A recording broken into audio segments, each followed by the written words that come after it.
Hello and welcome to the Daily Aus. I'm Zara. I'm Billi. Have you ever missed a work deadline? What happened when you did? Well, that's what the New South Wales Liberal Party is reckoning with at this very moment in time after it failed to file essential paperwork on time. What does that mean? Well, at least 138 Liberal Party candidates won't run in the upcoming New South Wales local council elections. In today's deep dive, we're going to explain what exactly has happened and what the Liberals think should happen next. Now, there's a bit of contest as to who is responsible for this mishap that basically means that one of two major parties isn't going to be able to run candidates in a huge number of seats. It is a crazy story, and I think one we need to get into. This is such a funny story because as a journalist, I can definitely relate to the stress of deadlines. I can't say that I have ever missed one that has resulted in, 140 people not being able to go to their election. Right. But very stressful. I mean, this is just an annoying tangent, but I have worked on a mayoral campaign before, and these deadlines are so drilled into you. You write them in your diary in big red pen. They're very clear. You know you can't miss them, but apparently you can. So interesting. Also, New South Wales local council elections isn't usually something that the Daily Aus would cover. We're a bit more of national focus, but it's one of those funny ones where everyone can relate to, that stress of the deadline and it's just wild what has gone on here. Zara, I've kind of seen this in the headlines over the past week. Can we just start? What do we need to know?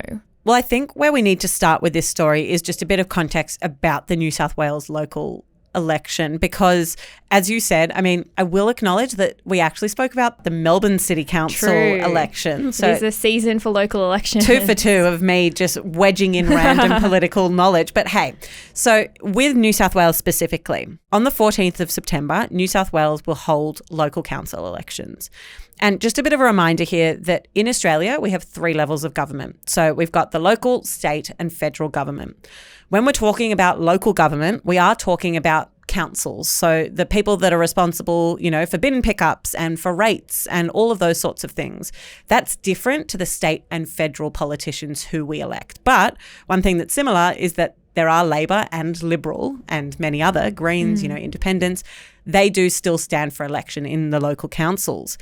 And the way that these elections typically work is that both of those major parties put forward candidates in any number of seats, I'd say most number of seats across the state, much as they would for a state or federal election.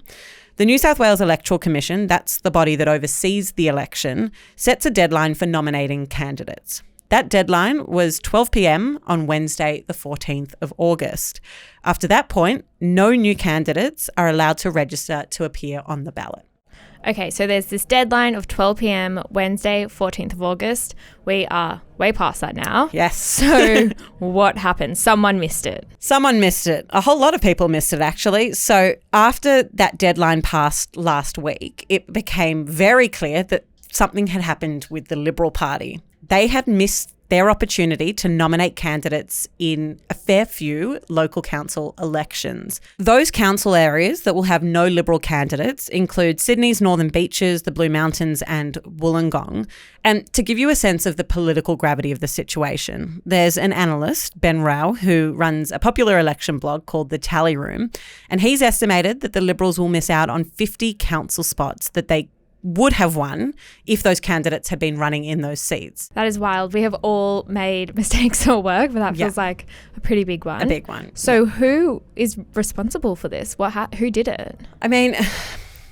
It's kind of complicated. If we had done this podcast last week, it would have been a very clear answer. But now that's shifting a bit. But just to go back to last week. So the Liberal Party state director is the person that normally oversees these nominations for candidates at local, state and federal elections. That person is Richard Shields. He was the New South Wales Liberal Party director and he was given that position back in September 2023.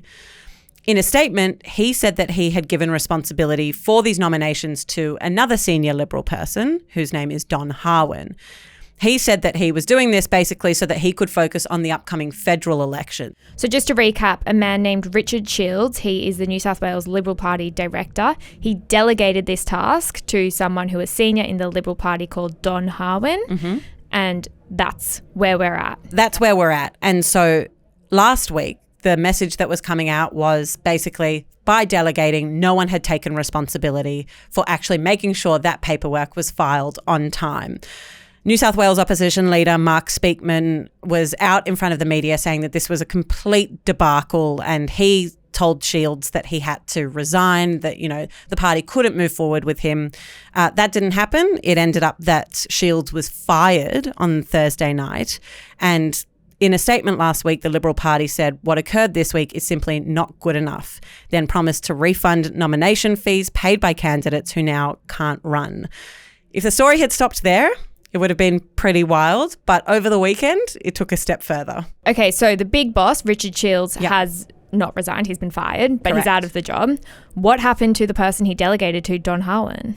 At the time of recording, Don Harwin is still in his position. Wow. Don't know how tenable that is long term, though. Okay, and then you said that there was an update over the weekend. What happened? Yeah, so this goes back to what I said earlier about there was a very clear person who the Liberals were blaming last week, but then something shifted over the weekend. Their strategy shifted, and now they're blaming the New South Wales Electoral Commission.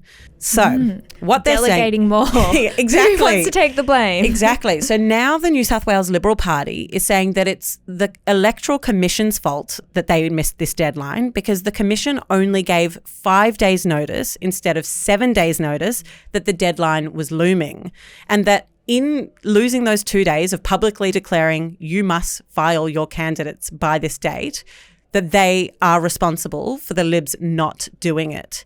They called on the New South Wales Electoral Commission to urgently reconsider its decision to refuse a request to extend the deadline, following its own admission that it made an error and didn't comply with the timeframe to provide formal notice. The New South Wales Liberals went on to say this is about more than just a date. It's about the Commission's responsibility to ensure that the electoral process is conducted fairly. They said the integrity of our democracy is at stake. Those are very big statements to be making. And they're saying this is all because with 5 days notice, that wasn't enough time for them to get all their paperwork in. And had there been those 7 days notice, it would have been a different story altogether.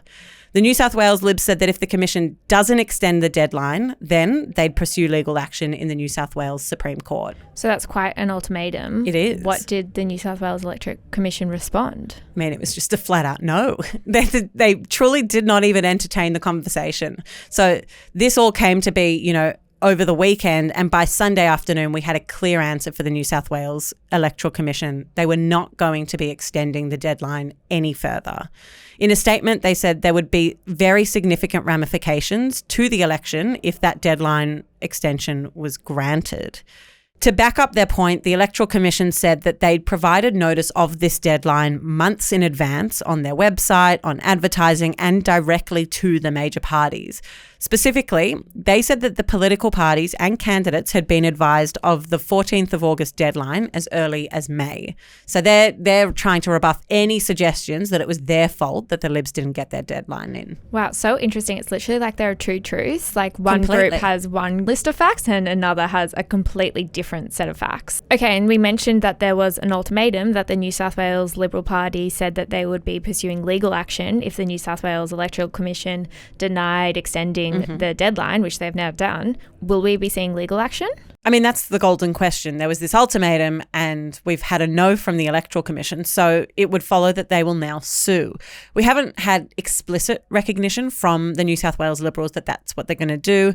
Yesterday in a press conference, New South Wales Liberal leader Mark Speakman said that if there was any chance of rectifying this situation and there was a reasonable legal basis to do so, then he would expect that they would investigate those opportunities. So not a really overly clear signal there, but he said, we're not trying to shirk responsibility or deny what happened, but we owe it to our party members, to the candidates and the general public to explore any opportunities there might be to legally rectify the situation.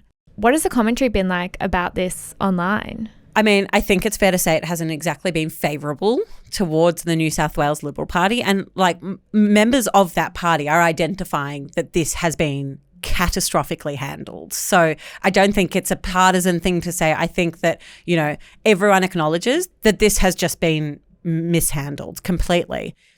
But I thought one of the interesting takes I saw online was from a New South Wales Liberal MP. His name's James Griffin, and he suggested that it was now on the Labor Premier, Chris Minns, to play a role to allow the Liberals to run. So he tweeted, as Premier, he should do the right thing and support Liberals being allowed to stand as candidates for the council elections. Don't be afraid of competition. Our democracy is only good as the competition of ideas on offer. So there we can see that this isn't now not just a Liberal Party issue, but the Libs are now saying this also involves the government, this also involves Labor, and they now need to step in. So it's almost bigger than just one party. We're now talking about both parties. And in terms of the future, I think, of the New South Wales Liberal Party, there are some rumours swirling in the News Corp papers that the federal division of the Liberal Party could end up taking over the New South Wales Liberal Party in a way to make sure that this never happens again. But we certainly haven't had any confirmation of that from Peter Dutton himself, so we'll have to wait and see what happens there. So just to understand what this could look like if it eventuates that the New South Wales Liberal Party isn't able to put in candidates for all of these different local elections, will we see a sweep of, Labor, Greens, independent candidates taking over these local elections? It's exactly what we'll see. And it'll be especially interesting in those councils that have always been led by the Liberal Party. And, there are now going to be really interesting compositions on these councils of very heavily swayed towards Labor, or as you said, very heavily swayed towards the Greens with no kind of balance from the Liberal Party. It's quite a big deal. And I know that the origin of it is a bit boring. This idea of just not filing paperwork has pretty widespread implications. It's really interesting when you think about democracy, like this moral dilemma of how do you deal with this? Yeah. Look, I tell you what, I wouldn't want to be the one who's responsible. No. That is my parting note. Zara, thank you for bringing your niche local election knowledge, as always, to the podcast. Probably run out of my opportunities to do so, but hey, always worth a shot. And thank you so much for listening to this episode of the Daily Aus. If you would like to help us grow, if you could click follow on Spotify or Apple or wherever you get your podcast, it really helps us climb up those charts and helps other people discover us. Thank you so much, and we'll be back again tomorrow.